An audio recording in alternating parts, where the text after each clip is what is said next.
Varicose veins బాధితులకు శుభవార్త. హైదరాబాద్ లో కన్సల్టేషన్ మరియు 3,500 రూపాయల colour Doppler test Avis hospitals లో ఉచితంగా పొందండి.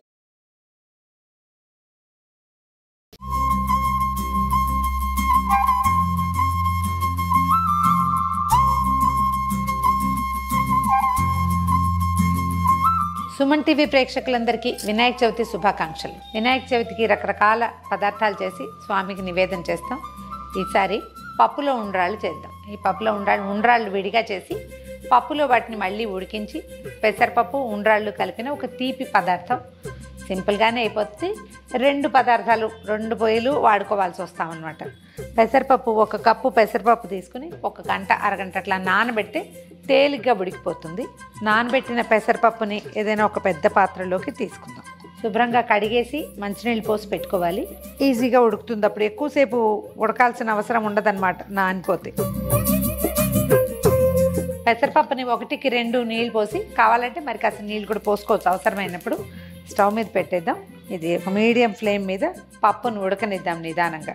ఈ లోపల మనం ఉండ్రాళ్ళు చేసుకుందాము. 1 కప్పు చిన్న కప్పు తీసుకున్నానండి. ఇప్పుడు పెసరపప్పు ఎంత వేసానో అందులో సగమే బియ్యపిండి. ఇంకా కొంచెం తగ్గు చేసినా కూడా బాగానే ఉంటుంది. 1/2 కప్పు అయినా సరిపోతుంది. ఒక చిన్న కప్పు తీసుకుందాం. చిన్న కప్పు బియ్యపిండి తీసుకున్నాను. దీనికి ఏంటంటే అందులో సగమే నీళ్లు పెట్టుకోవాలి. మనం మామూలుగా మనం అప్పాలు అవి చేస్తాం కదా, అప్పాలు చేస్తాము, తర్వాత అరిసెల పిండి చేస్తాము, చలిమిడి చేసుకుంటాము. అలాంటప్పుడు ఏం చేస్తాము, మామూలుగా ఒక గ్లాసు, ఒక కొలత ఏదైతే బియ్యపిండి ఉందో అందులో 1/2 కంటే కొంచెం ఎక్కువ, 1/2 కంటే తక్కువే నీళ్ళు పోసుకుంటాం మనం అది పదార్థం చేసుకోవడానికి. దీనికి కూడా ఇంచుమించుగా అంతే. అయితే ఏం చేయాలంటే కొంచెము ఈ ఉండ్రాళ్ళల్లో కూడా వట్టిపిండి పచ్చిపెద్ద అంటే చప్పగా లేకుండా కొంచెం బెల్లం వేస్తే ఉండ్రాళ్ళు కూడా కొద్దిగా తీపి ఎక్కుతాయి. కాస్త బెల్లాన్ని కరగనిచ్చి నీళ్లు కాగనిస్తే సరిపోతుంది. నీళ్లు బెల్లం కలిపి పెట్టాం కదా, నీళ్ళు మరిపోయాక ఒక చిటికెడు ఏలక పొడి వేసి కొంచెం నెయ్యి వేద్దాము. మనం సిద్ధంగా పెట్టుకున్న బియ్య పిండి వేసేద్దాం. ఇందులో సిమ్లో ఉంచండి. 1 నిమిషం వేడుంచినా ఏమి ఇబ్బంది లేదు. ఇది మనం తడి బియ్య పిండితోటి కూడా చేసుకోవచ్చండి. ఒకవేళ మనం పాల తాలికల కోసం తడి బియ్యం పిండి పట్టుకున్నాం అనుకోండి, అది వేస్తే ఇంకా 1/2 నీళ్ళే పడతాయి. దీనికి కొంచెం నీళ్ళు ఎక్కువ పడతాయి. పిండి కనుక పాత బియ్యపు పిండి అయితే 1 చుక్క నీళ్ళు ఎక్కువ పడతాయి, చూసుకోండి. ఇప్పుడు చూడండి, స్టవ్ ఆపేసాను. ఉండొచ్చేలాగా ఉంది కదా. ఇంకొక చుక్క నేతి చుక్క వేసి చిన్న ఉండలు చేసి పక్కన పెట్టుకుందాం. దీన్ని అసలు వేడిగా ఉండగా చేసేస్తే ఈజీగా అయిపోతుంది. బెల్లం వేసాం కాబట్టి ఇవి ఆటే చప్పగా ఉండవు. మిగిలిన బెల్లాన్ని మనం పప్పులో వేసుకుందాం. కొద్దిగా చల్లారాక ఉండలు చేసేస్తే అప్పుడు పెసరపప్పుతో పాటు వేసేయచ్చు. పప్పు ముపాతికి ఉడికిపోయిన తర్వాత ఈ ఉండలను కూడా అందులో వేసేయచ్చు. మనం చిన్న సైజు ఉండ్రాలు చేసి పెట్టుకోండి. ఎవరైనా ఇంట్లో చిన్నపిల్లలు ఉంటే, మడి అయితే పనికిరాదు కానీ మడి లేకపోతే కనుక చిన్నపిల్లలు చేతికిస్తే చకచకా చేసేస్తారు. బుజ్జి ఉండలు చేసి పక్కన పెట్టుకోండి. ఇవి ఉండలు పెద్దవి చేస్తే ఏంటంటే బాగా ఉడకవు, పచ్చిగా ఉంటుంది. అందుకని చిట్టి ఉండలు చేసుకోవాలి. ఉండరాళ్ళు అంటారు, అందుకే ఉండల్లాగా కనపడేవన్నమాట. పప్పు మెత్తగా ఉడికిపోయింది చూడండి. మనం నానబెట్టడం వల్ల ఇంకా కొంచెం పెక్కుగా కూడా ఉడికింది. ఇది ఇంత చిక్కగా ఉంటే మనకు కుదరదు. కనీసం 1 గ్లాస్ నీళ్ళు పోసేయండి ఇందులో. ఇంకొంచెం ఉడుకు పట్టనిద్దాం, ఎందుకంటే ఇది చూడండి చిన్న రవ్వగా ఉందనిపిస్తుంది. నీళ్ళు పోసాక ఇంకొంచెం ఉడకనిస్తే ఇప్పుడు పప్పు బాగా కలిసిపోతుంది. మనకు మొదట చూసినప్పుడు ఉడికినట్టు కనిపిస్తుంది కానీ నీరు తగిలేసరికి దాంట్లో ఉన్న ఈ రవ్వదనం కనిపిస్తుంది. ఒక్కసారి హైలో పెట్టి దీన్ని ఇంకొంచెం మరిగి ఆ పప్పు మెత్తబడినిద్దాము. ఇది ఇంకొంచెం ఉడుకు పట్టే లోపల మనం కాసిన జీడిపప్పులు, కిస్మిస్లు వేయించేసుకుందాం నెయ్యేసి.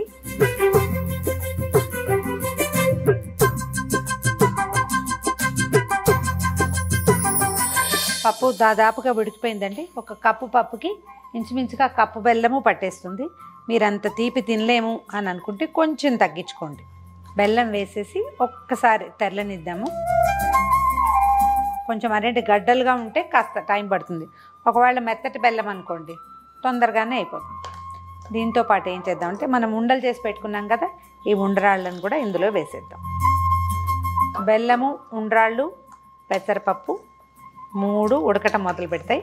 కాస్త సిమ్లో పెట్టి దాన్ని నిదానంగా అడుగు పట్టకుండా మాత్రం చూసుకోండి.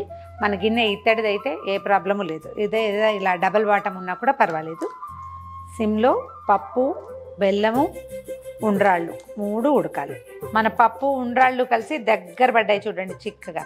ఈ కన్సిస్టెన్సీలో ఆపితే చల్లారేసరికి కొంచెం చిక్కగా ఒక బౌల్లో పోసి పోరింగ్ కన్సిస్టెన్సీ వస్తుంది అన్నమాట. ఇప్పుడు ఒక రవ్వ పలచగా ఉంది కదా, పప్పు మెల్లిగా బిగిసిపోతుంది. ఇలా ఆపేసేయచ్చు. ఏం చేద్దామంటే స్టవ్ ఆపేసి కొంచెం ఏలక పొడి, పండగ వాతావరణం వచ్చేస్తుంది, ఏలక్కాయల వాసన వచ్చేసరికల్లా ముందే వేయించి పెట్టుకున్నాం కదా జీడిపప్పులు కిస్మిస్లు, ఇవి కూడా వేసేద్దామండి. ఈ ఉండ్రాళ్ళు పెసరపప్పు తర్వాత బెల్లంతో కలిసి ఉడికి చక్కగా ఉంటాయి. కొబ్బరి ఫ్రెష్ కొబ్బరి ఉంటే కొబ్బరి పాలు తీసి ఒక చిన్న కప్పు పాలు కనుక పోస్తే మరింత రుచిగా ఉంటుంది. పాలు పోయకపోయినా కూడా ఇది పాయసం లాగానే ఉంటుంది, బాగుంటుంది. ఒకవేళ మీ చాయిస్ పాలు కనుక అయితే మామూలు పాలు పోసుకోవచ్చు, ఇది దింపేశాక పోసుకోవచ్చు. మరగబెట్టిన పాలు కాసిని లేదా కొబ్బరి పాలు కానీ ఒక 1/2 కప్పు చిన్న గ్లాస్ పోస్తే ఎక్కువ రుచిగా ఉంటుంది.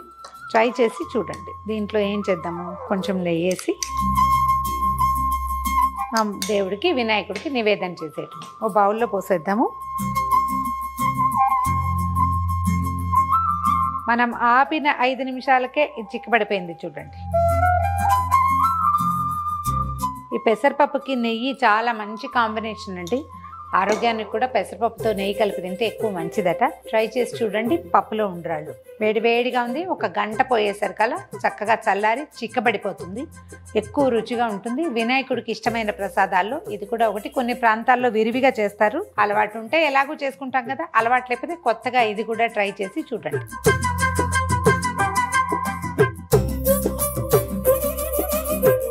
ఈ వీడియో కనుక మీకు నచ్చినట్లయితే లైక్ చేయండి, షేర్ చేయండి. మరిన్ని ఇంట్రెస్టింగ్ వీడియోల కోసం సుమన్ టీవీకి సబ్స్క్రైబ్ చేసుకోండి.